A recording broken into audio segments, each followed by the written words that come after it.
Bé, doncs aquest és un acte que hem organitzat en aquesta campanya totalment imprevista, que anem a contrarrellotge, perquè és com curta.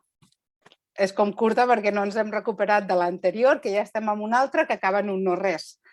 I hem d'anar, tot està anant com a correcuita, com una emergència constant, però des de la CUP Exterior no hem volgut quedar-nos fora d'aquesta oportunitat de participar en aquesta campanya per anar al Congrés, que ha estat com una reivindicació de la CUP Exterior de molt de temps, que la CUP estigui al Congrés.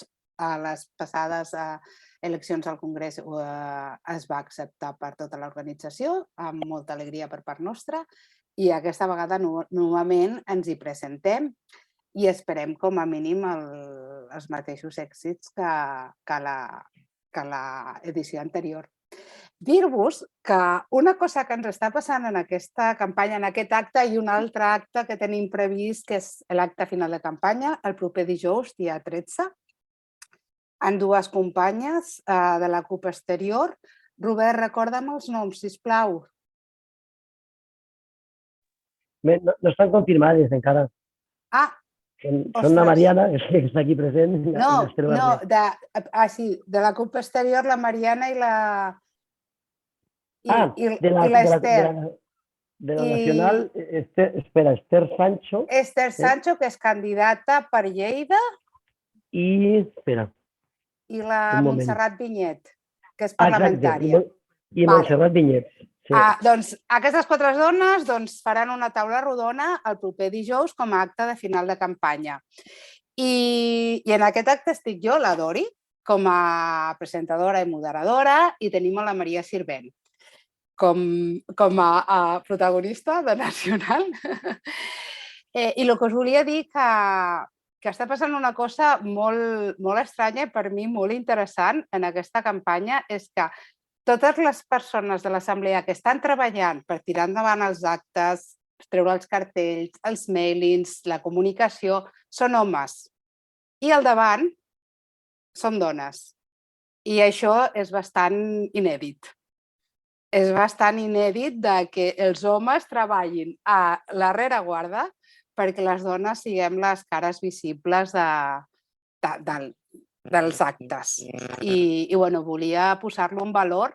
Moltes gràcies a tots els homes que esteu col·laborant moltíssim per fer possible aquest acte, fer possible l'acte del dijous i per tirar endavant aquesta campanya que, com he dit, està sent complicada.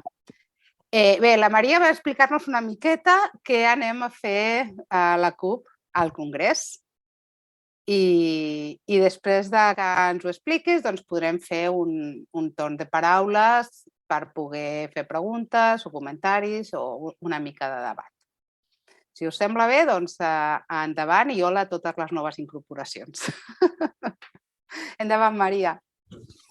Moltes gràcies, Dori. Moltes gràcies per haver organitzat aquest acte i també felicito que les tasques reproductives les estiguin encarant i assumint els homes de la CUP Exteriors.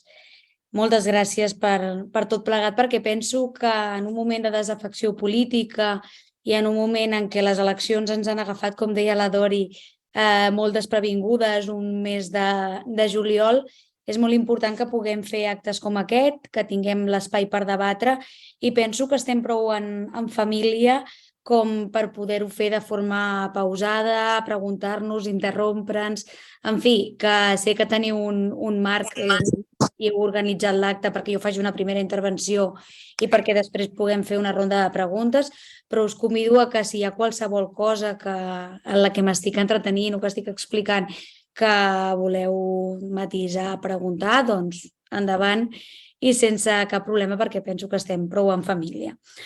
Aleshores, què vol fer la CUP al Congrés dels Diputats i què vol fer la CUP en la seva intervenció institucional? Sabeu que estem en un marc on cada vegada hi ha més recentralització de la política i, per tant, on cada vegada els espais més allunyats a la ciutadania centralitzen més poder de decisió i això fa que cada vegada més el Congrés dels Diputats, i més des del 155 i inclús en el context de la pandèmia, hagi estat l'espai on s'hagin pres determinades decisions polítiques que tenen unes conseqüències concretes per la majoria popular i treballadora dels països catalans. Dit això, nosaltres, quan ens situem el 24 de juliol, en l'escenari posterior a aquestes eleccions, llegim que ens situem en un escenari políticament pitjor que l'anterior. Per què? Doncs perquè podrien donar-se diversos escenaris.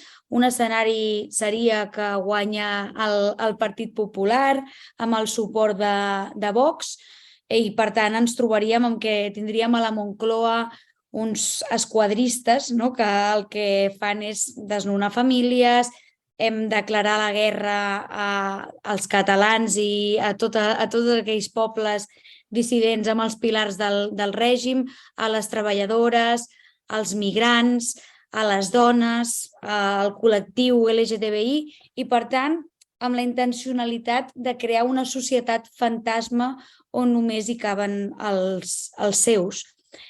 I si ens trobem en un escenari d'un govern del PP amb una col·laboració explícita o implícita del PSOE, també ens trobarem en aquest reforçament d'aquest marc de dretanització de l'Estat. I, per últim, si ens trobem en un escenari en el que guanya el PSOE, ens trobarem amb un PSOE més ancorat encara a la dreta. Veiem, per exemple, com la ministra d'Hisenda ha deixat clar que aquest govern, en cas de que guanyi, haurà de parlar de l'augment de l'edat de jubilació als 70 anys, o també hem pogut sentir a la Batet dient que entre aquells que estan pagant un lloguer o una hipoteca amb el problema de l'habitatge que tenim actualment i la banca i els fons voltors tenen clar que apostaran per aquests segons.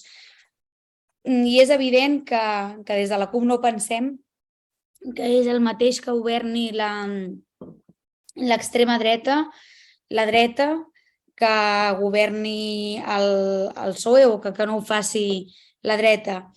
Però pensem que això no ens ha de fer o no ens ha de deixar atrapats en un escenari dicotòmic, que és l'escenari que avui en dia ens estan intentant colar per tot arreu, que és un escenari entre el PSOE o la dreta. I, per tant, o tries PSOE o tries la dreta.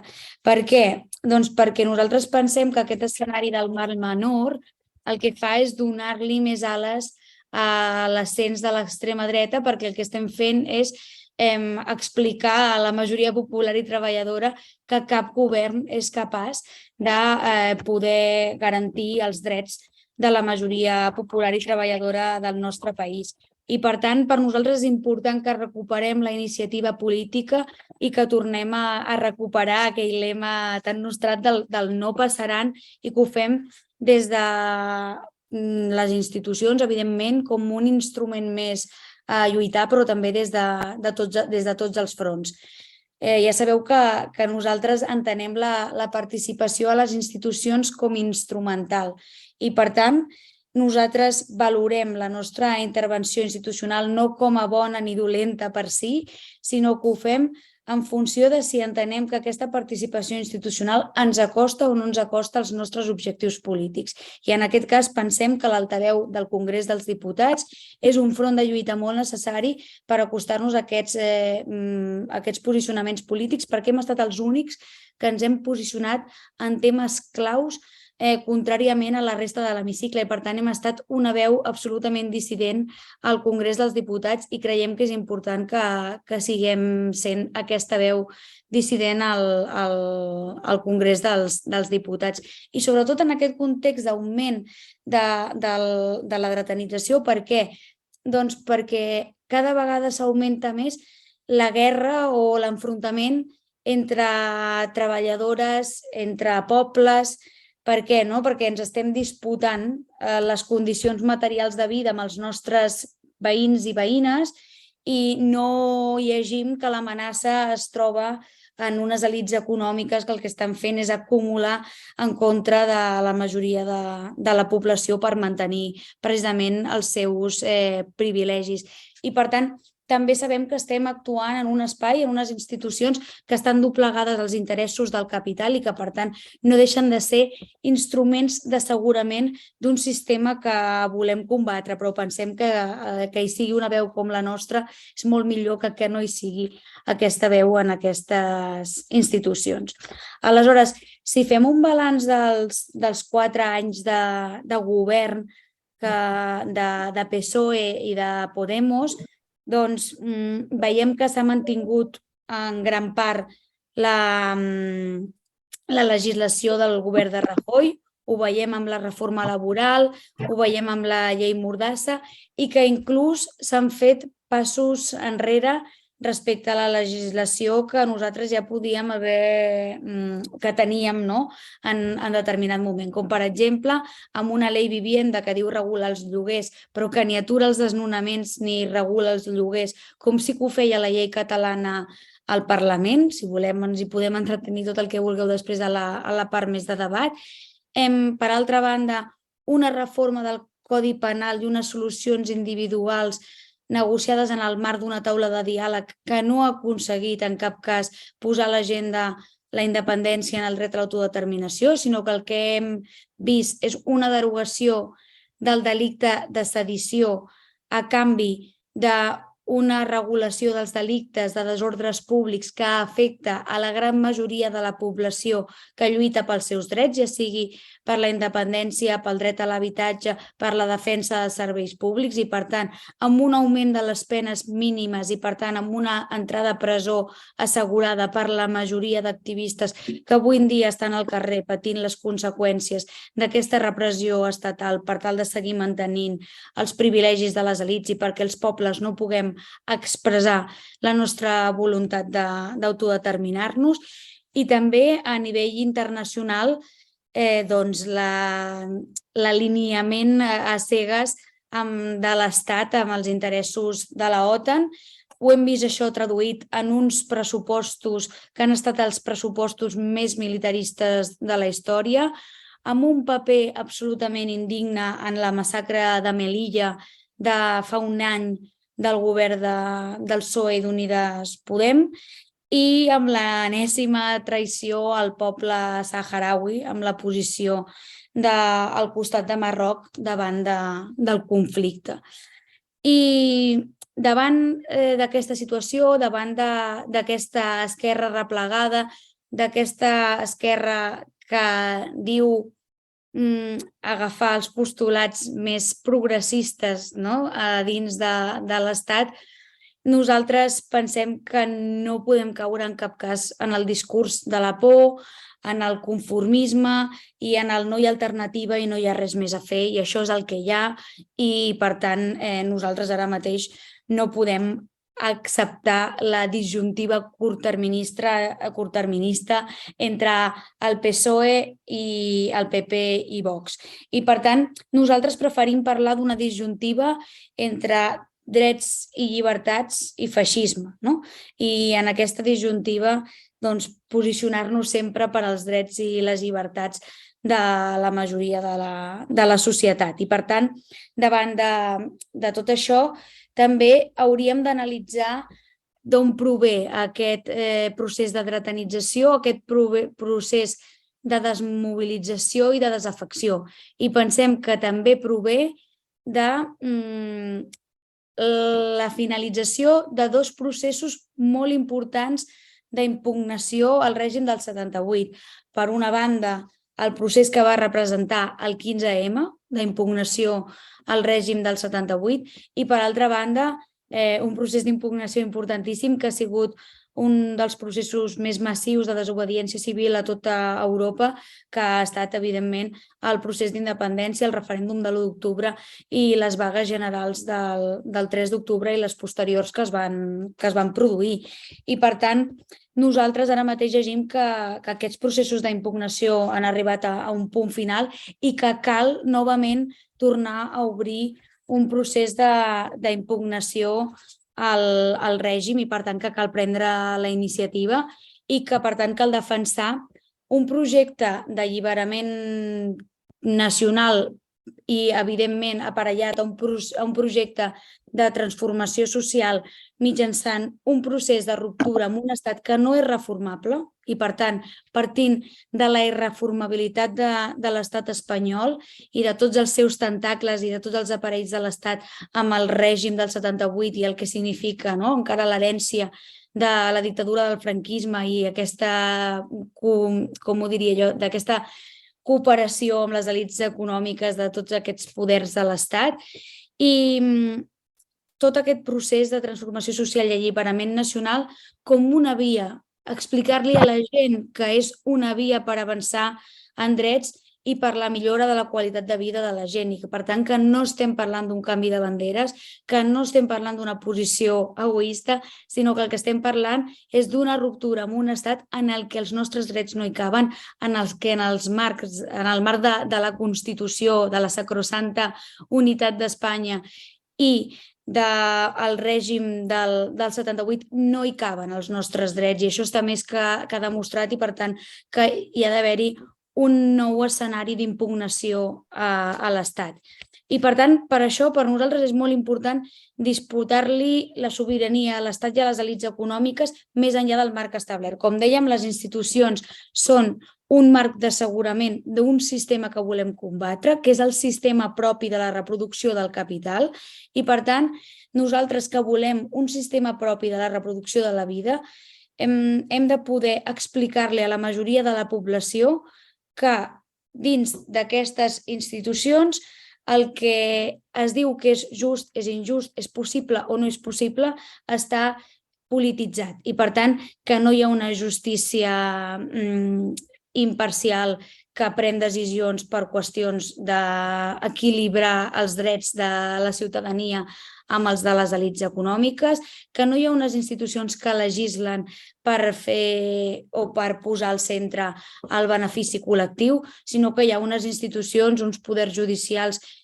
policials i uns poders mediàtics que el que volen és que es reprodueixin els interessos del capital. I per tant, per nosaltres és important que parlem d'un programa que vagi molt més enllà de les costures d'aquest marc en els que ens tenen situats. I per tant, sí, volem parlar d'expropiar habitatges als fons voltors i a la banca i d'alliberar aquests habitatges per posar-los al servei de la classe treballadora del nostre país. Volem regular efectivament els preus del lloguer sense haver d'escoltar les agències immobiliàries i associacions com Esval, presidides per Joan Clos i en la que hi ha fons voltors com Blackstone, com banques com la Caixa i d'altres poders econòmics que el que estan fent és forrar-se, entre ells el fill de José María Aznar, i per tant que també hem de poder intervenir en el sistema financer internacional, però també en el sistema financer que ens afecta directament i, per tant, que també hem de poder intervenir en el mercat hipotecari perquè no sé si coneixeu la situació del mercat hipotecari, però suposo que això està afectant arreu d'Europa l'augment dels interessos i com aquest poder bancari o aquestes elits econòmiques estan cada vegada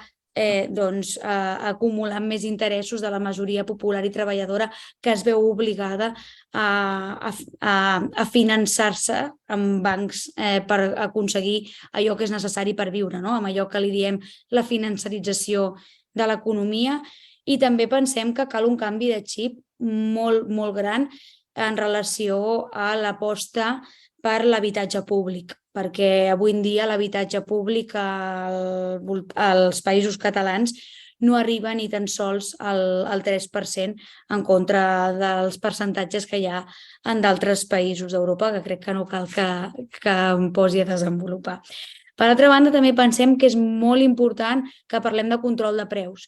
I control de preus no vol dir fer una bonificació al preu de la benzina perquè les benzineres acabin pujant el preu i sigui l'Estat que assumeixi aquest preu i la gent al final acabem comprant la benzina al mateix preu, sinó que parlem de control de preus per allò més bàsic per viure i perquè tothom pugui accedir en un moment d'inflació als aliments més bàsics i allò més essencial. També parlem o volem parlar en aquestes eleccions de la necessitat de redistribuir la riquesa. I això ho fem mitjançant la proposta de la renda bàsica universal, que crec que també n'heu parlat en aquest espai i l'heu treballat profundament, però també per una altra renda que sempre se'ns oblida quan parlem de la renda bàsica universal o que de vegades no expliquem, que és la renda màxima. I és que hem de posar límit a una avarícia sense aturador i a uns beneficis sense aturador i que, per tant, també hem de posar una renda màxima per tal de que no hi hagi una acumulació de la riquesa per part de l'1% de la població i que l'1% de la població concentri el que concentra el 40% de la població més pobra, perquè és una absoluta vergonya que genera moltíssimes desigualtats. També en aquestes eleccions volem parlar de la importància dels serveis públics, de l'educació, dels serveis socials, de la sanitat, dels serveis de cura, d'envelliment i dependència. I és que allà on no arriben els serveis públics, normalment hi arriben les dones. I, per tant, és en aquest sentit que pensem que és molt important que posem en valor el que s'ha de posar en valor, que és aquells serveis que sustenten la vida, que reprodueixen la vida, perquè ara mateix els serveis més valorats a la societat són aquells que reprodueixen el capital, però sense els serveis que sustenten la vida no hi ha reproducció del capital que valgui. Suposo que totes, en algun moment o altre de la nostra vida, doncs, som persones que serem dependents o serem dependents en algun... O sigui, que hem estat dependents o que serem dependents en algun moment. I també volem parlar en aquest programa de les eleccions d'aquest 23 de juliol dels subministraments bàsics i del seu control de la llum, de l'aigua, del gas i de què ha succeït arrel de la seva liberalització i com d'important és, no només per una qüestió de justícia social, que també, sinó per una qüestió de que si volem plantar cara a algun estat en algun moment, no sé a qui plantarem cara si no tenim el control dels serveis públics o no tenim el control d'allò tan bàsic com la llum, l'aigua, l'electricitat o el gas, perquè si demà ens tallen la sanitat o ens tallen el gas, l'electricitat o l'aigua, no sé a quin estat li farem front i, per tant, pensem que el primer que hem de fer a nivell de sobirania del nostre poble és poder enfortir aquests serveis públics i aquests subministraments o aquests serveis que fan que tinguem accés als subministraments més bàsics. I per últim, una altra cosa que també volem posar al centre del programa, ja vaig acabant per no allargar-me més del que m'heu demanat, és el fet de reconvertir l'economia i passar de l'economia dels serveis, de l'economia del turisme, de l'especulació immobiliària, a una economia que posi al centre la vida i que posi al centre les necessitats de la comunitat i, per tant, una economia productiva, pública i en mans de les treballadores pensem que és molt, molt important. I per acabar, dir que totes aquestes mesures, tot aquest programa d'unitat popular és un programa que explica per què nosaltres volem la independència, per què volem autodeterminar-nos, per què volem una independència per canviar-ho tot i no volem una independència per canviar els màstils i les banderes de les institucions públiques. I és perquè volem que aquesta sobirania, que aquesta capacitat de decisió recaigui en el poble i, per tant, recaigui en un canvi o sigui, que es pugui produir un canvi veritablement de sistema en el que el sistema sigui aquell propi de la reproducció de la vida i no el propi de la reproducció del capital. I, per tant, sabem perfectament que l'Estat no acceptarà que el nostre poble s'autodetermini i no acceptarà que les nostres institucions legislin a favor de la majoria treballadora. I, per tant, pensem que cal situar-nos en un escenari de conflicte que el Congrés, com bé he dit, és un instrument, és un altaveu molt necessari perquè nosaltres puguem aconseguir aquest escenari de mobilització i conflicte, però que un procés d'alliberament social i nacional només serà possible amb un poble determinat, amb un moviment de desobediència civil i institucional massiu, que defensi el socialisme, la independència, el feminisme i l'ecologisme com una alternativa vàlida per als països catalans i, per tant, multiplicar l'escenari de l'1 d'octubre al voltant d'aquest programa d'unitat popular amb un molt major protagonisme dels sindicats i del moviment popular, amb una independència que, com ja sabeu, defensem per canviar-ho tot. I dit això, espero no haver-me allargat més del temps que m'heu demanat. Obrim, em sembla, Dori, ja, el torn de paraules. Moltes gràcies. La veritat és que has explicat moltes coses en un temps fantàstic. O sigui, i tot. O sigui, molt interessant tot el que has dit. Jo volia comentar-te que moltes de les frases que has dit, com allò de preservar la vida, de no preservar el capital, o sigui, tenen a veure amb l'ecofeminisme. I, bueno, són frases que s'apliquen molt a l'ecofeminisme, m'ha donat molta satisfacció que les faci servir. I bueno, jo destaco que has dit això, que anem al Congrés a un estat que és irreformable, o sigui, no anem a reformar Espanya perquè és irreformable i anem allà a plantar cara, com bé diu l'eslògan. I jo volia fer aquests comentaris i ara sí que dono pas a paraules que vulgueu comentar alguna cosa. Podeu fer servir la icona per aixecar la mà i el Toni us anirà donant... No? Jo mateixa, no? Vale, doncs l'Eduard ha estat el més ràpid. Vinga, Eduard, endavant i benvingut des de l'altra banda de l'Atlàntic. Bona tarda, bon vespre, no sé a l'hora que ens toqui. Doncs molt d'acord amb tot, només, si no es tallem així, suposo.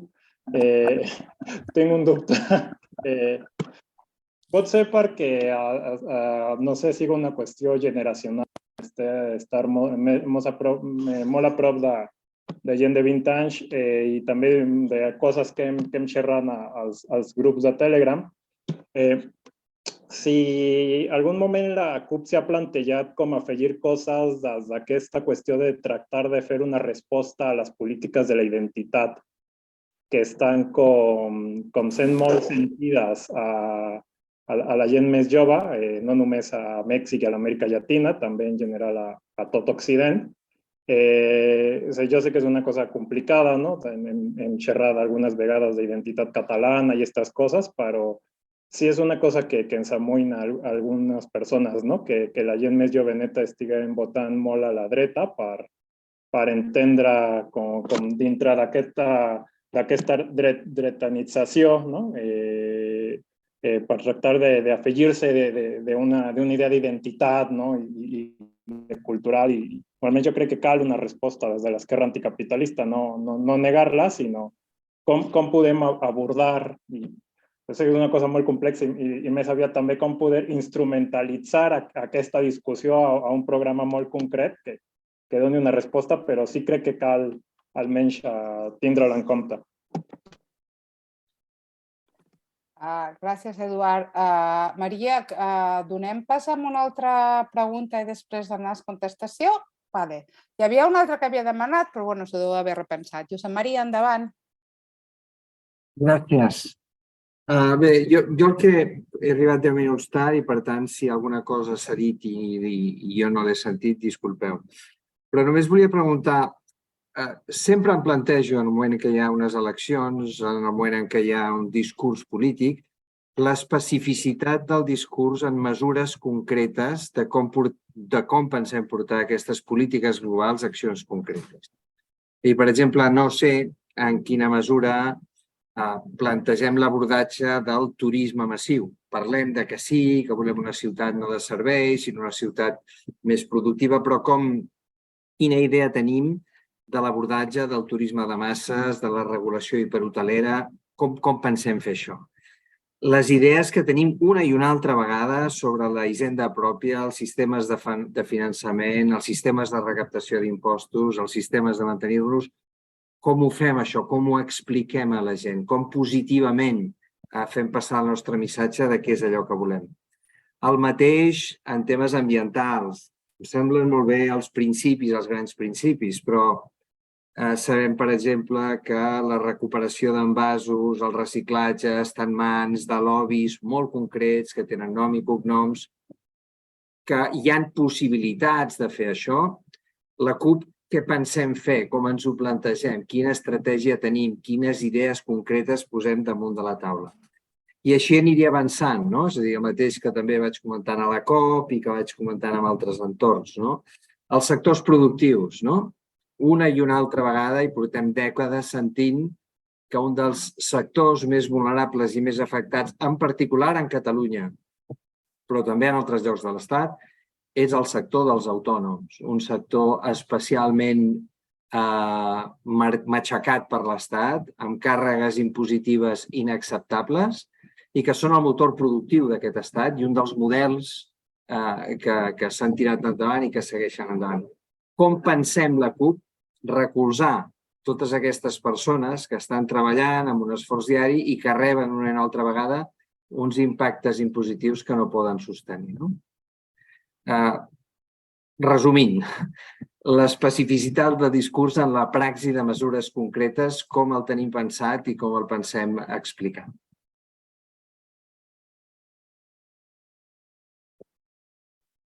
Bé, doncs si vols, Maria, donar resposta al... Sí, clar que sí. M'ha agradat molt la pregunta que ha fet l'Eduardo, perquè l'altre dia vam fer una reunió amb Arran i dins del moviment juvenil, dins de l'esquerra independentista, i ens comentaven també, parlaven de la mateixa preocupació i de com fer una guerra cultural davant d'aquest escenari de dretanització de la política.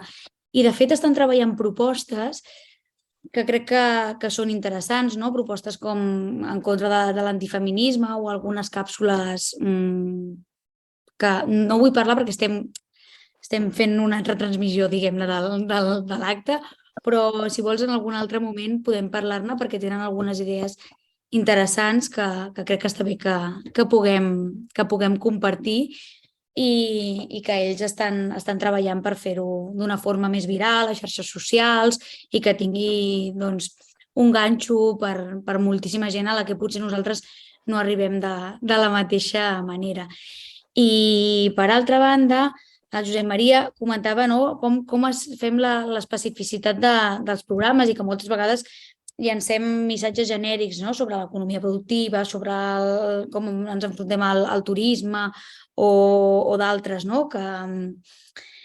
que ho fem d'una manera poc concreta. De fet, en aquestes eleccions ho fem expressament perquè no portem un programa de desenvolupament de proposta concreta, sinó que el que portem és un programa d'intervenció política, molt en termes generals, precisament per això, perquè entenem que en la nostra intervenció al Congrés dels Diputats ha de ser una intervenció més en aquesta línia i que tota la part més propositiva, diguem-ne, l'hem de desenvolupar trencant les costures del que es pot fer o no es pot fer dins del Congrés dels Diputats. Però, dit això, sí que nosaltres portem algunes propostes concretes i pensem que la precarització laboral del turisme sí que es pot enfrontar molt bé amb una renda bàsica universal, perquè això fa que moltíssima gent que acabi acceptant contractes de 800 euros al mes per estar servint copes a determinada gent que ve a fer determinat turisme de masses, doncs no ho faria si tinguéssim garantida una renda bàsica universal. També ho fem combatent el programa de la patronal en coordinació amb l'Estat que estan promovent tant Esquerra Republicana com els Comuns i Junts per Catalunya en la gran majoria d'ocasions, que seria projectes com el Hard Rock, els Jocs Olímpics, l'ampliació de l'aeroport del Prat, que van molt relacionades amb aquesta política del turisme massiu. I a nivell d'ecologisme pensem que això es fa posant límits a les grans corporacions transnacionals que operen a nivell global.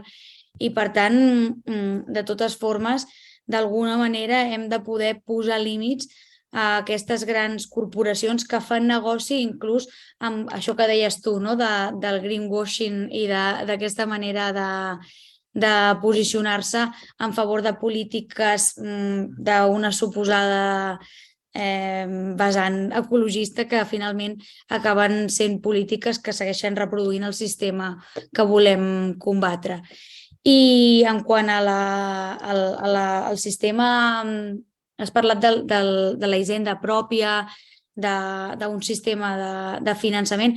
Sí que parlem d'una banca pública pròpia en aquest programa d'intervenció. El que passa que, clar, no ho fem en el sentit de crear una banca pública pròpia perquè l'Estat, precisament, és qui aquesta institució de l'Estat és qui no dona l'acreditació per la banca pública pròpia al govern de la Generalitat, precisament perquè entén que no tenim competències ni sobirania per poder crear una banca pública pròpia catalana.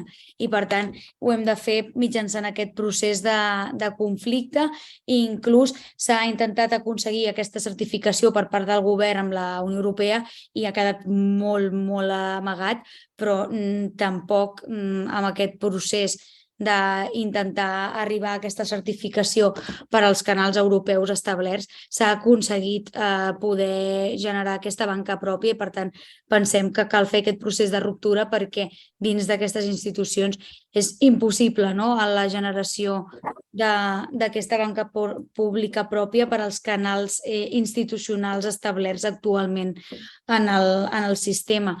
I també quan parlem de donar suport als autònoms o als petits i mitjans empresaris que generen un teixit productiu arrelat al territori, també és molt important que puguem parlar d'aquestes càrregues fiscals a aquest petit teixit empresarial, però no pas a aquells empresaris o a aquells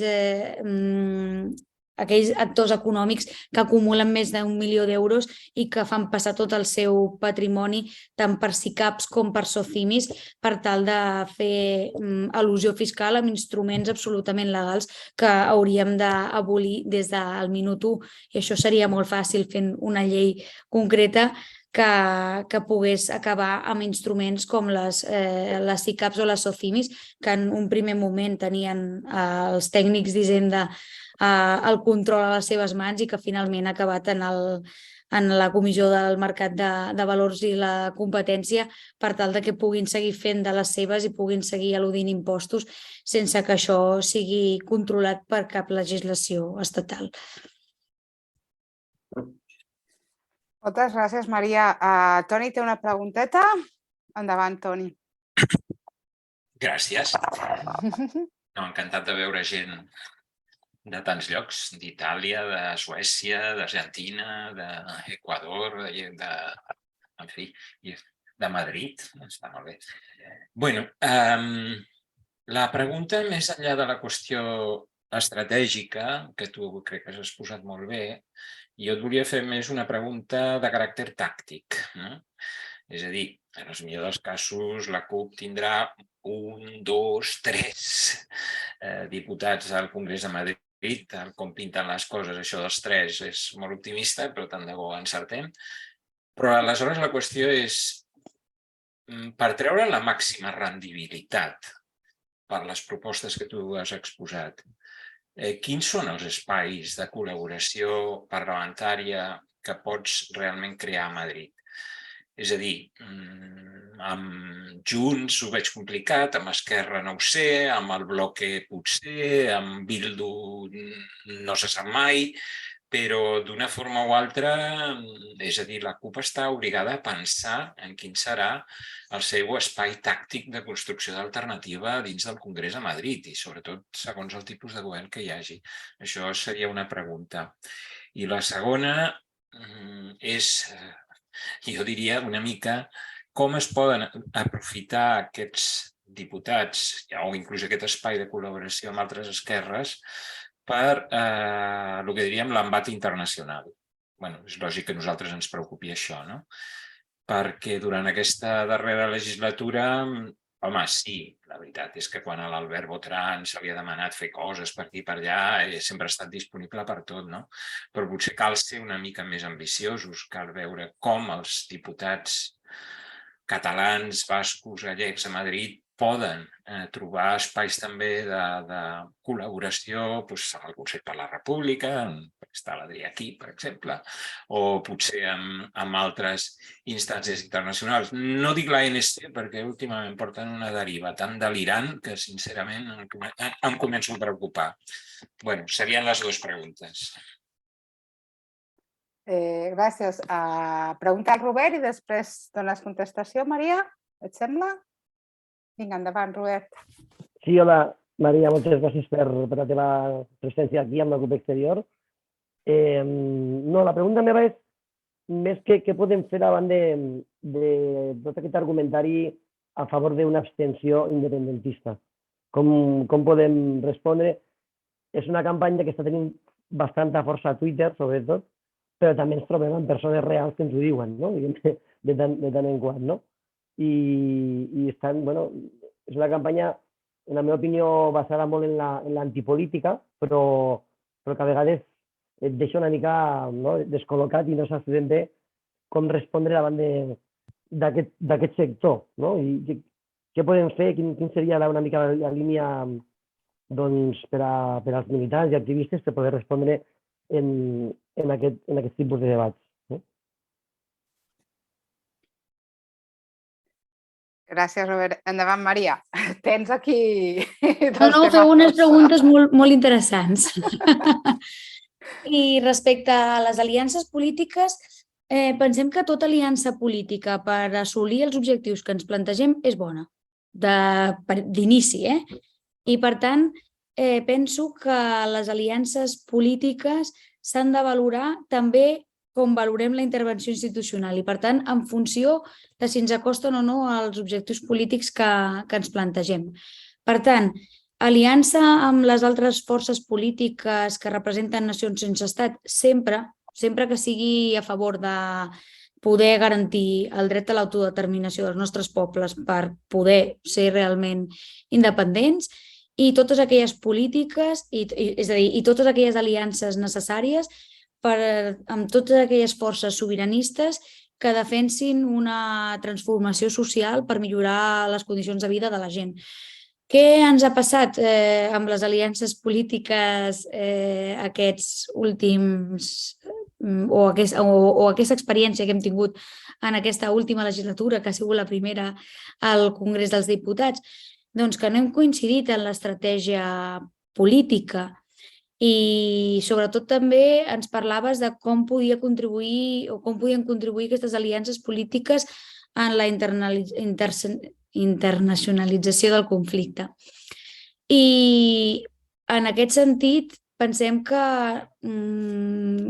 per internacionalitzar el conflicte el més important de tot, faré un embarbussat avui, el més important de tot és poder explicar que hi ha un conflicte obert i viu entre el poble català i l'estat espanyol.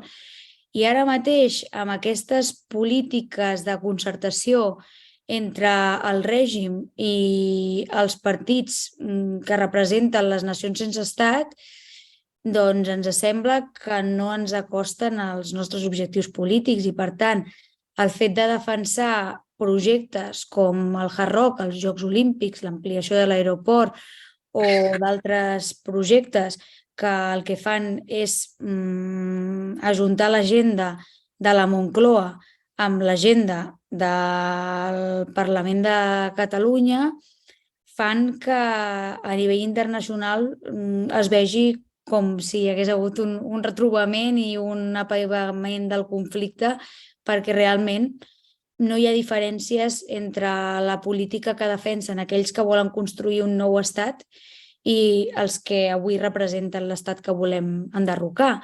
I, per tant, en aquest sentit, pensem que cal aliar-nos tot el que faci falta, però que una república catalana o repúbliques arreu de l'Estat que puguin fer un pols al règim del 78 han de venir necessàriament acompanyades per un procés de transformació social, perquè és l'única forma que entenem nosaltres el dret a l'autodeterminació i que entenem la defensa d'un nou país. Si no, no tindria sentit que estiguéssim defensant un procés d'alliberament nacional si no ho féssim acompanyat d'un procés de transformació social. I, per tant, determinades polítiques com el manteniment de la llei Mordassa, la reforma del Codi Penal per tal de perseguir aquelles que estan intentant ser veus dissidents en aquesta apisonadora de drets que representa l'estat espanyol, en polítiques concretes que avui en dia estan matxacant la nostra llengua, perquè ara mateix hem vist un pacte entre Junts per Catalunya, Esquerra Republicana, el PSC i els Comuns per acabar amb la vehicularitat única del català a les nostres escoles. I, per tant, davant d'aquest escenari polític, les aliances es tornen complicades. Això no vol dir que nosaltres no seguim insistint en aliances polítiques per tal de generar un nou escenari de conflicte per poder reclamar l'exercici del dret a l'autodeterminació. I quan parlem del referèndum d'autodeterminació ho fem més per tensar les altres forces polítiques independentistes que no pas per pensar que en algun moment el PSOE es despertarà i dirà que sí, que Catalunya pot exercir lliurement el seu dret a l'autodeterminació.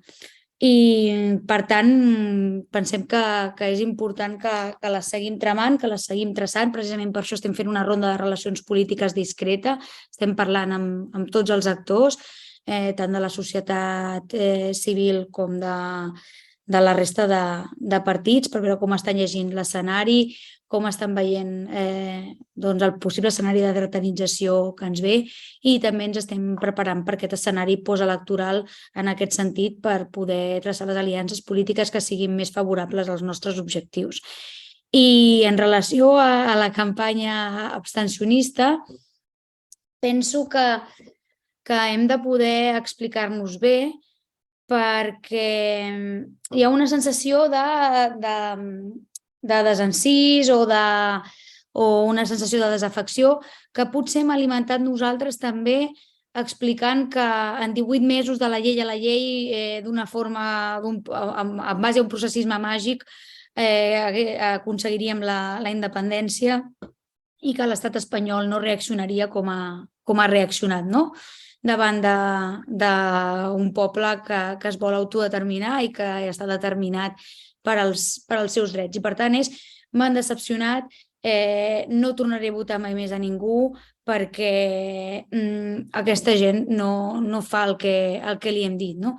I potser hem estat nosaltres que hem donat massa ales a la democràcia formal i representativa i que hem explicat en determinats moments que nosaltres érem els únics que podríem, en unes institucions que no deixen de ser una delegació de les institucions estatals, una administració autonòmica d'un govern estatal, que els que podríem declarar la independència fins a les seves últimes conseqüències. I, per tant, crec que hem de fer molta pedagogia amb què les institucions no deixen de ser instruments d'assegurament del règim que volem combatre i, per tant, no deixen de ser institucions que defensaran sempre els pilars de l'estat espanyol. I, per tant, qualsevol campanya abstencionista és absolutament legítima sempre i quan tingui uns objectius polítics al darrere. I, per tant, que que sigui una campanya abstencionista que vagi lligada a una acció política concreta, d'un moviment de desobediència civil, de desobediència institucional massiu arreu del territori, al costat del moviment popular, al costat del moviment sindical, que entronqui també amb aquella tradició de l'associacionisme veïnal que tan arraigat i arrelat està en la nostra societat, a la societat catalana. Però no pot anar acompanyat en cap cas d'una posició de, com li diria, antipolítica, no? Perquè penso que és important que expliquem que els altaveus que ens dona la institució, si els fem servir precisament per explicar això, per explicar que són institucions en les que el moviment és poc, però en la que si fem una conjunció de desobediència civil i institucional ens poden fer avançar, crec que també explicarem el per què és millor que la nostra veu hi sigui en aquesta institució que no hi sigui. I això és important perquè si seguim alimentant el no patiu que si la CUP governa garantirem el dret a l'habitatge des de les institucions catalanes. No patiu que si la CUP governa demà declararem la independència i tindrem una hisenda pròpia, una banca pública i a més garantirem tots els serveis públics que avui precisament estan en mans de senyors com Florentino Pérez. Doncs potser estem explicant una cosa que no és veritat, no? I que per tant haurem de començar la casa pels ciments i no pas per la teulada com ho hem volgut fer en determinats moments, perquè realment pensem que és important també haver generat... Jo no estic impugnant el moviment de l'1 d'octubre ni el referèndum de l'1 d'octubre en cap cas. Al contrari, penso que és molt necessari fer aquests moviments massius de desobediència civil perquè precisament és l'únic que ha fet trontollar les bases de l'Estat. I crec que si hem de fer aliances, torno a la primera pregunta, amb la resta de nacions sense estat, és per això, per fer trontollar els ciments del règim del 78 i no pas per negociar ni rodalies ni per negociar si tenim unes majors subvencions per determinades qüestions o d'altres, sinó precisament per fer trontollar aquests ciments del règim del 78 i per fer una política de bloqueig absolut a aquesta coordinació entre les agendes de la patronal i l'agenda de les nacions sense estat.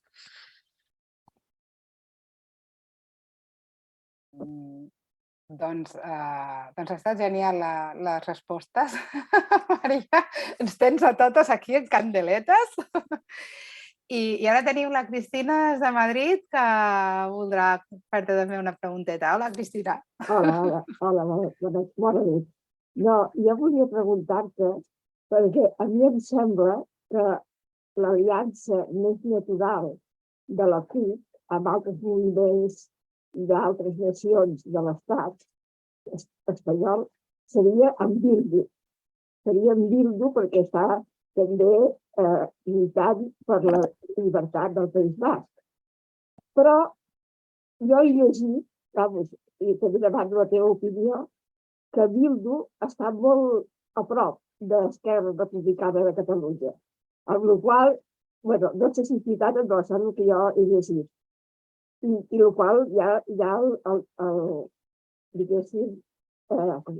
no pot fer aliança, perquè l'Esquerra Republicana de Catalunya i CUP són molt diferents. L'esquerra, sobretot avui en dia, jo no sé si en algun moment abans havia sigut més rupturista Esquerra Republicana, però ara avui en dia el que sembla que vol, o que ha volgut fins ara, és pactar amb el govern espanyol, no? Llavors, jo vull saber la teva opinió, si penseu o no intentar pactar amb Bildu o amb aquest moviment del País Basc. O d'altres nacions, també, però concretament jo conec més o he llegit més sobre Bildu, no? Gràcies. Tira. No, dic que jo no faré consideracions que hi ha forces polítiques que són més o menys independentistes que nosaltres. I per tant, penso que totes les forces polítiques independentistes tenen, evidentment, una estratègia política legítima per aconseguir els seus objectius polítics i, per tant, en determinat context la podem compartir més o menys. Actualment hi ha una coincidència estratègica entre les estratègies o hi ha més coincidència estratègica entre l'estratègia d'Esquerra Republicana i l'estratègia de Bildu que l'estratègia que tenim com a CUP, és cert. I ara mateix hi ha una aposta pel diàleg i hi ha una aposta per poder aconseguir determinat eixamplament de determinats drets, no? I, per exemple, sí que hi ha forces polítiques que pensen que ara és el moment de negociar millores dins del sistema autonòmic pels seus respectius pobles i que d'aquesta manera també és una forma d'avançar en aquest procés cap a la independència. I entre el diàleg i la millora dins del sistema autonòmic de determinades qüestions, d'aquesta manera arribarem a aconseguir una adhesió de més gent al projecte independentista. Nosaltres neguem la major perquè hem vist per activa i per passiva que és impossible legislar a favor dels drets de la majoria popular i treballadora pactant amb l'Estat, i això ho hem vist, per exemple, amb la llei Vivienda, i com aquesta llei queda en un no res després d'haver passat per l'Estat i que a canvi d'un titular falcat per la premsa del règim veiem una llei Vivienda davant de la que estan en contra tant la PA com el sindicat de llogateres, que això ja ens diu molt de quina llei s'ha aprovat, perquè una llei Vivienda que tingués unes mínimes consecucions en favor del dret a l'habitatge hauria estat falcada tant per la PA com pel sindicat de llogateres, però veiem que tot el que s'havia aconseguit a Catalunya respecte als desnonaments i al reallotjament i l'obligació de reallotjament per part dels grans tenidors es perd en aquesta negociació. I també veiem que tota la regulació dels lloguers, que ja era de mínims en base a l'índex de referència per tots aquells propietaris que tenen menys de 5 habitatges i, per tant, el poder limitar el preu dels lloguers també desapareix amb aquesta llei Vivienda. I, per tant, si estem parlant de millorar les condicions de vida de la gent i així poder explicar que les forces, diguem-ne, independentistes de nacions sense estat estem acostant-nos a una millora de les condicions de vida, nosaltres només veiem que retrocessos respecte a la legislació que s'ha aprovat amb àmplies majories al Parlament de Catalunya, com la 24/2015 o aquesta última llei, la 11/2020, que és la llei de regulació dels lloguers, i podria posar molts més exemples. I, per tant, pensem que no és aquest el millor marc, que el millor marc que podem desenvolupar ara mateix és explicar que les reivindicacions del nostre poble no hi caben en la seva Constitució, no hi caben en els seus marcs legislatius i, per tant, cal confrontar i explicar, pensem, a la majoria de la població que ara mateix no hi ha cabuda dins de l'estat espanyol de cap tipus de reforma que faci que nosaltres puguem viure millor, sinó que ens trobarem cada vegada amb escenaris pitjors que els anteriors i, sobretot, més amb l'augment de l'extrema dreta, perquè el que estem fent és una fantasia o unes falses expectatives que pensem que és el pitjor que es pot fer a una majoria popular i treballadora que espera respostes d'un govern que diu ser progressista. I, per tant, pensem que ara mateix no hi ha una coincidència estratègica. Potser en un altre moment polític, com ja ho hem tingut en d'altres moments polítics, tornarem a tenir una coincidència estratègica i serem aliats naturals. Això no vol dir que no tinguem aliances concretes per defensar moltíssimes coses que compartim amb aquestes forces polítiques, però no ens trobaran negociant determinades lleis amb el PSOE a canvi de determinades millores puntuals, perquè pensem que no és la via.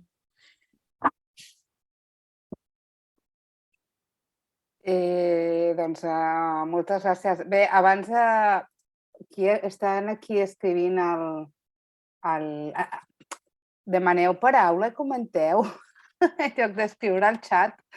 Estan escriure en referència al comentari aquest entre Bildu i Esquerra Republicana, que estan tan a prop que faran els actes centrals de campanya junts.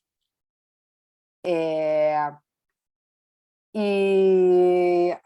diu, jo crec que Bildu s'ha adonat que per treure-li l'hegemonia al PNB, a Euskal Herria, cal fer-se de centre-esquerra. És la seva estratègia, però en punts concret es pot parlar.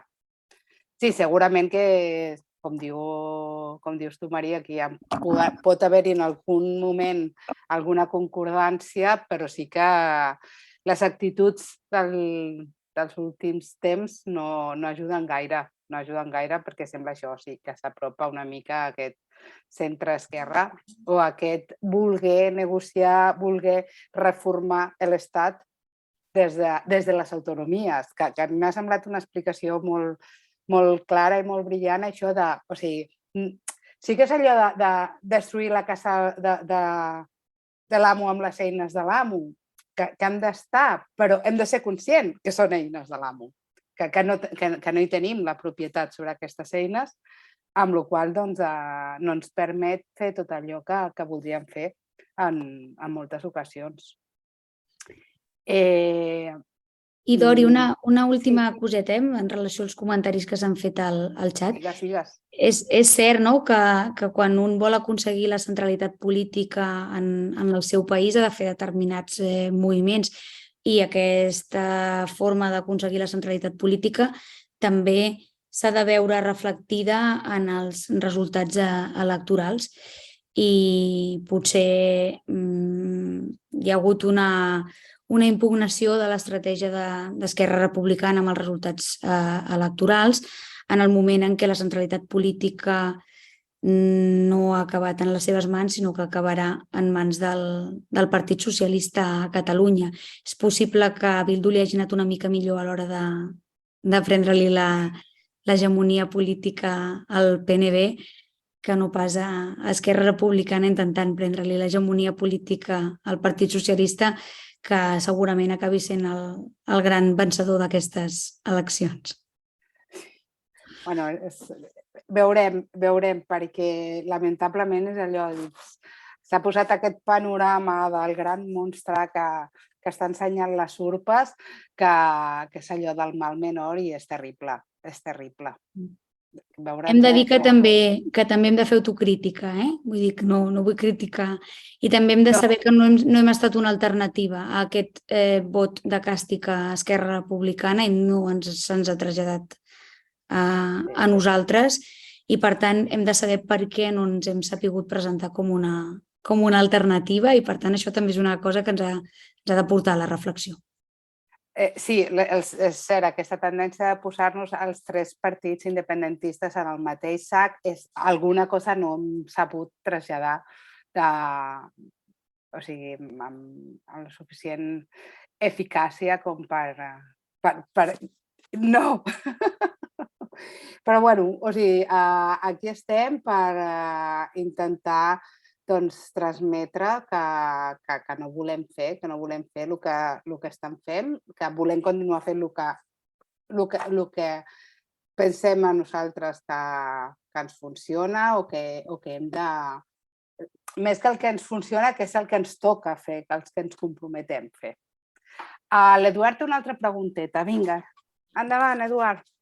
No, només volia dir que pot ser, no ho sé, en clau emocional, una manera de fer un discurs per dir que tampoc és que tot està perdut, és que, de fet, l'independentisme no ha caigut de menys del 40%, és a dir, tampoc és que s'hi hagi tornat a un escenari d'abans del 2010. És a dir, si jo entenc molt la decepció, que hi ha molta gent pot ser, no sé si s'ha fetichitzat la idea, ja s'ha dit molt de que tot s'aconseguiria per vies institucionals, i al final aconseguir sobirania per vies institucionals, de fet, és una cosa en contrasentit històric, perquè gairebé tots els estats del món s'han aconseguit per la via violenta. Aleshores, era un intent molt maco, no? Perquè de fet a tota la humanitat li seria una cosa molt maca poder fer estats de manera democràtica, però que no sé si caldria citar el Marx, no? Quan parla d'història i prehistòria, no? Però seria una cosa que mai ha passat a la vida, és a dir, és una cosa molt complexa, molt complicada, però malgrat això no hem baixat del 40%. És a dir, el 40% de la gent al Principat continua sent independentista. Això és una dada que s'ha de remarcar, no sé, una mica en autoestima, no? En dir que tampoc està tot fotut i tampoc hem perdre tot, no? És a dir, que pot ser, jo crec que a nivell més gramscià, no sé, el Robert és el que és expert en Gramsci, s'ha aconseguit una igualada, no sé com se diga això en català, no? És a dir, no tant qual un bonapartisme, però sí una igualada, un empat, que no ens deixa en una posició pitjor de la que estàvem fa 15 anys. És a dir, tampoc estem en una posició molt pitjor. Només és tractar de tornar a dialogar, de reflexionar entre nosaltres, no? Aquesta pregunta que es planteja, que és molt important, és a dir, per què els resultats que el procés de l'1 d'octubre no s'hi hagi aconseguit el que es volia, no se'ls està menjant només Esquerra. És a dir, per què els estan menjant els 3 partits? És a dir, perquè d'aquesta mena també s'explica una mica això de l'abstencionisme. És a dir, si els independentistes volen abstencionar... Nosaltres, a més, amb la tradició de l'esquerra independentista, la tradició de l'esquerra anticapitalista, sabem que tampoc és que tot s'aconsegueixi des de les eleccions, des dels espais electorals. Només és una trinxera més, és a dir, tampoc és que siga necessàriament l'espai per fer la propaganda que deia Lenin, però és a dir, sí que s'aconsegueixen coses, però també s'aconsegueixen coses. És a dir, la independència, crec que és fer pedagogia també en això, que la independència no només s'aconseguirà votant, pot ser no amb vies violentes, però que es necessita, no sé, a veure, estic fent política ficció, una vaga general de 2 mesos, no ho sé, una confrontació permanent amb moltíssima gent al carrer, no? És a dir, i això, el que em refereixo és que crec que la idea de com combatre l'abstencionisme també es pot dir perquè a política no hi ha espais buits. Nosaltres ho podem veure al mirall del País Valencià i de les Illes. És a dir, l'abstencionisme ha aconseguit que ara estan en una posició molt més fotuda, real, no? D'atacs a la llengua i en general d'atacs a la classe treballadora i als grups subalterns en general, no? Recordant el Gramsci. És a dir, que la vida no és, i la política no és blanc o negre, no és o tot o res, no? És a dir, que s'aconsegueixin coses votant, que per aconseguir un altres, com la independència, no cal només votar, però que no es pot renunciar a votar. És a dir, i que en tot cas dir-lo explícitament i dir que la taula de diàleg està, no sé, que cal soterrar-la totalment, és a dir, que s'ha de votar per tornar a l'embat i que no són menys del 40%, és a dir, que sociodemogràficament no som abans del 2010, que tenim que si això fossin unes escales no estem a baix de les escales, estem a la meitat. No? Que si, com recordar-nos molt això, que tampoc és que vam perdre tot. Bé, Eduard, jo el que em ve al cap és que la teníem a tocar. Vam pensar que la teníem a tocar. Ens ho vam arribar a creure que la teníem a tocar. Vam ser molt ingènues totes. I bueno, i respecte a lo que dius de cap país, Noruega va obtenir la independència de Suècia de forma pacífica, però clar, Suècia és un país escandinau, no és mediterrani i ni imperialista al nivell que és l'estat espanyol. Clar, o sigui, és que estem on estem. Perdona, Maria, que he fet jo allà. Si volies... Gens, és que no hi ha res a respondre i a mi m'alegra moltíssim que hi hagi una intervenció que a vegades quan estàs tan posat, estàs tot el dia analitzant i tot plegat, sempre et queda aquella sensació agradolça i que hagis fet aquesta falca És molt necessària perquè et dona com ànims per seguir. Sí, gràcies. No, però és així, sí que bueno, és allò, el que m'ha vingut. Robert, endavant.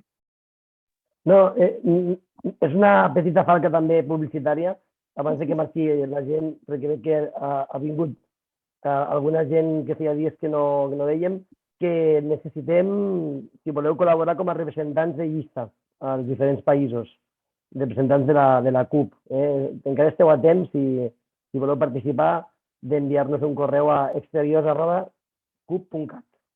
I abans del dia 14, perquè necessitem tenir presència als consulats, perquè aquesta vegada, bueno, com sabeu, els que esteu a l'estranger, per primera vegada podreu votar de manera més fàcil, que amb el vot pregat, no?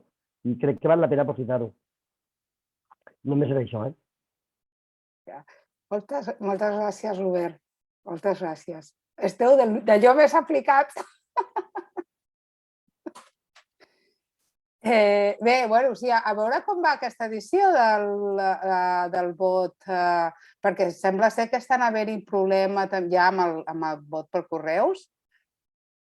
D'allò està haver-hi bastant guirigau.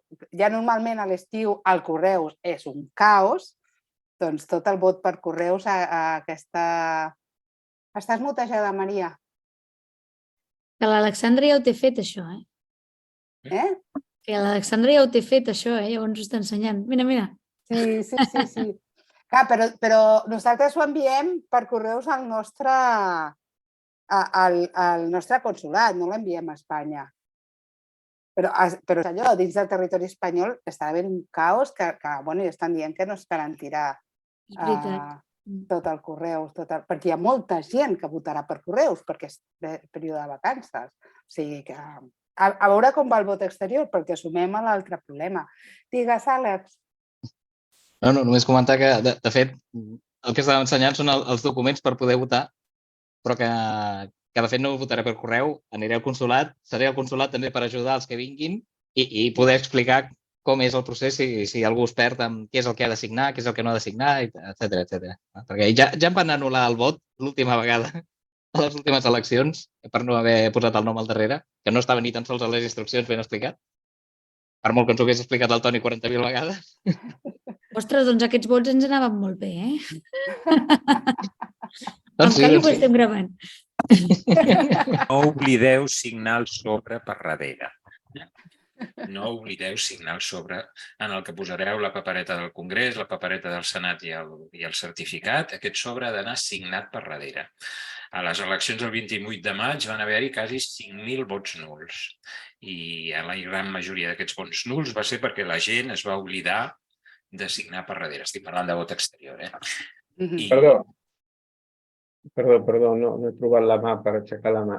A veure, en el sobre adreçat al consulat, les instruccions diuen que s'ha de posar el remitent. Exactament. Digue-li remitent o però signant. en el sobre adreçat a la Junta Electoral, si ve a darrere el sobre que té la sigla aquella de remitent, en les instruccions no diu que s'hagi d'escriure el remitent en aquest sobre. No, només en el sobre adreçat a la Junta Electoral. En els sobres de votació no has d'escriure res. No, Antoni, estic parlant justament del sobre adreçat a la Junta Electoral. Les instruccions no diuen pas... Està ensenyant l'Àlex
És que això del vot exterior, ja veus, Maria, que és molt complicat. Cal un doctorat, moltes vegades, per fer el vot exterior de manera correcta. Ja ho veig. Ara no us equivoqueu ningú, eh? No, espero que no. Però ja et dic que les eleccions, amb el nou sistema, les eleccions autonòmiques del 28 de maig, desgraciadament, es van anul·lar quasi el 4,4 i pico % dels vots, el qual és una autèntica borrada. Els van ser declarats nuls. Quan estem en campanya puc dir allò de vota CUP. Sí. I tenint en compte, Doni, que votava com un 5% o alguna cosa així de l'electorat a l'exterior, amb el vot pregat. O sigui, d'aquest mínim ja queien mínims per mancar d'informació. Necessitem un vídeo, Teo, per posar en tots els punts de votació allà en bucle. No. Si el consulat és honest, ells ja et diran, escolti, oiga, se le ha olvidado poner el remitente. Sí, perquè t'ho diran en castellà, segurament, sí. Bueno, per descomptat que t'ho diran en castellà.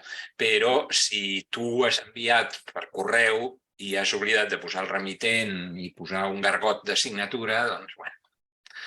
Però simplement en escriure el teu remitent a mà és suficient. Quan dic signatura em refereixo a escriure remitente. Però bueno. Molt bé, doncs, bueno... Diuen les normes, punto 3.2. Veurem com va aquesta campanya, que és la que estrenem el vot no pregat. O sigui, recuperem el dret a vot des de l'estranger, sense haver de, sisplau, deixeu-nos votar. Doncs a veure com funciona, tot i que això, el que serà fer-ho en època estival, doncs que afectarà a tots els nivells.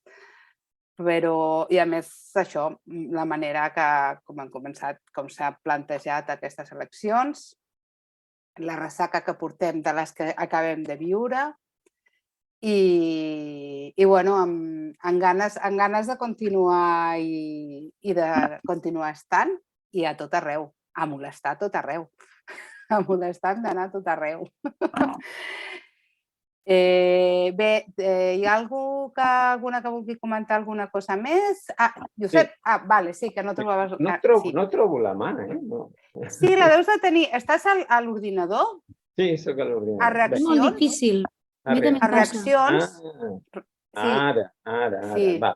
Doncs ara ja està. Per la propera. Jo li voldria demanar a la Maria, i a qui sigui, doncs que em dongueu, si jo ho tinc clar, ja fa temps que voto la CUP, però diguéssim, dintre del meu entorn encara tinc familiars, amics, o sigui, que voten Esquerra o que voten Junts. Dóna'm un argument per convèncer-los que aquest cop no han de votar Esquerra, no han de votar CUP, no han de votar Junts i han de votar CUP. En primer lloc, perquè no ho han fet mai i, per tant, suposo que estan decepcionats d'alguna manera i, per què no, provar una cosa diferent. No? Això és un argument interessant. I l'altre és perquè penso que nosaltres tenim arguments per defensar que votin a la CUP, però és sobretot perquè tenim un projecte que apel·la a la gran majoria de la població i perquè al final el vot al Congrés dels Diputats penso que pot ser un vot molt ideològic, perquè allà hi ha qüestions molt concretes a parlar, però no tenim l'hegemonia per poder incidir en determinades polítiques. I, per tant, és important que el discurs de l'esquerra anticapitalista, independentista, feminista i ecologista pugui ser present com una veu dissident. Imagina't, a la massacre de Melilla, la CUP es queda sola amb la posició. Respecte als pressupostos militaristes, la CUP sola en la posició. Respecte a la llei Vivienda, la CUP, l'única força política al costat de la PA i del sindicat de llogateres. Respecte a la llei Mordassa, l'única veu clarament contrària a la llei Mordassa, la CUP. Respecte a la reforma laboral, l'única veu que es pronuncia clarament en contra de seguir amb la reforma laboral del Partit Popular, la CUP. Vull dir que som una veu molt singular i molt dissident al Congrés dels Diputats i que si no hi fóssim ningú faria servir aquesta veu contra la reforma del Codi Penal i com aquesta afecta a la majoria de la gent i a la majoria de les represaliades a Catalunya, que són moltíssimes, més enllà dels presos i les preses polítiques, que evidentment també els hem de donar suport, però com afecta aquesta reforma? L'única veu que explica com aquesta reforma del Codi Penal afecta la majoria de la població és la CUP. I, per tant, l'única força política que en molts moments és la que planta cara a un determinat discurs d'una esquerra conformista, assimilacionista, a la que li diríem una esquerra pragmàtica, que crec que fa que seguim alimentant un sistema que no volem. No? I, per tant, en aquest sentit, si el que volem és ser una veu independentista al Congrés dels Diputats, cal que aquesta veu dissident sigui cada vegada més àmplia i que no ens quedem sols en aquestes posicions. I si directament la CUP no existeix, aquesta posició no hi és al Congrés dels Diputats, no hi és la posició de les veus més dissidents al país. I perquè penso que si algú planta cara a l'agenda del règim del 78 som nosaltres. És a dir, jo he vist a Junts per Catalunya, he vist Esquerra Republicana, he vist els Comuns, doncs al costat d'una agenda política molt similar a la que defensen els defensors del règim del 78. I per tant, penso que d'alguna manera alguna veu ha de ser aquesta veu diferent i dissident al Congrés dels Diputats. I deixo de fer el minut de glòria de debat de tele. No, bueno, Josep, no sé, m'ha semblat molt convincent perquè realment és cert. O sigui, moltes vegades hem estat soles al Congrés perquè hem estat les úniques que hem dit no, això no està bé, això no toca. I tota la resta doncs, fa aquesta veu hegemònica. Sí, perfecte. Els arguments són fantàstics, a mi em convencen, però jo buscava alguna cosa, per explotar l'emprenyament de la gent d'Esquerra. Jo els dic, jo per exemple, utilitzo contra Esquerra, però com vas a votar el rufián si és un paio que ja està amortitzat, no? Si alguna cosa per l'estil, alguna cosa que exploti, no tan ideològic, perquè són gent que vota una altra ideologia, però que en aquest moment, diguéssim, com fer-los veure que el vot més útil és el de la CUP i no apel·lar al vot útil a la CUP amb els independentistes. No sé, estic demanant massa. Mira, l'Eduardo, que té paraula. Tira, Eduard. No sé, se me acut que no me imagino a la CUP donant-li vots al PSOE per formar govern, que és un escenari possible, no? Segons les enquestes, no? És a dir, que d'aquesta mena sí que ho aconsegueixis clarament, que si votes per la CUP és més probable que es pugui paralitzar el govern d'Espanya que si es vota per Junts o per Esquerra. I és molt important explicar segurament a la gent que està apel·lant al vot útil això que a vegades desafortunadament expliquem que els escenaris no es creuen. I quan diem els escenaris no es creuen és que si Pedro Sánchez no té suficients suports, ens anem a una repetició electoral. No ens n'anem a un govern de PP i Vox. Això a vegades és una cosa que no està massa ben socialitzada o no ho expliquem massa bé. Que no és això dels ajuntaments, que qui més vots té s'acaba quedant al govern, perquè sí, has de tenir més sís que nos i en cas que no passi, doncs hi ha una repetició electoral. I per tant, també en relació a aquesta dicotomia esquerra-dreta i el vot més útil, també és important poder-ho explicar. I a nivell d'independència, què dir-vos? Què dir-vos d'una taula de diàleg que només ha servit únic i exclusivament per negociar indults, que els trobo molt legítims però que no deixen de ser solucions individuals, i per negociar una reforma del Codi Penal que no ha servit en cap cas per a aquelles que portem moltíssims anys patint la repressió. I que l'agenda que portava aquesta taula de diàleg, que era autodeterminació i amnistia, no s'ha complert cap dels objectius que tenia. I seguir insistint en una taula de diàleg que el PP l'altre dia va dir que avalava, no crec que sigui la millor estratègia per al conjunt de l'independentisme. Doncs penso que en això podem estar totes d'acord. Bé, senyores i senyors, són les 9:30 passades. Portem una bona estoneta aquí, una bona estona. Bona de llarga i bona de disfrutar. Doncs poder anem plegant.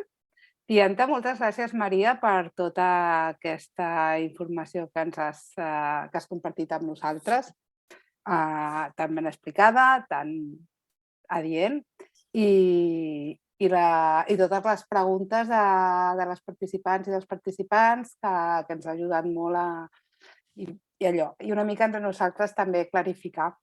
I bé, doncs us esperem en l'acte del proper dijous dia 13, que serà l'acte final de la campanya de la CUP Exterior.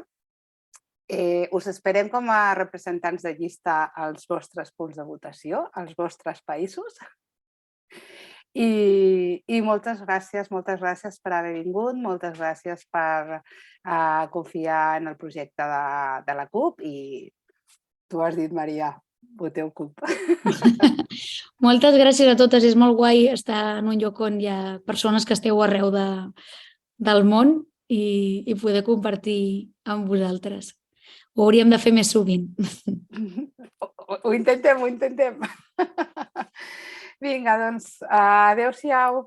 Una abraçada gran. Gràcies. Una abraçada.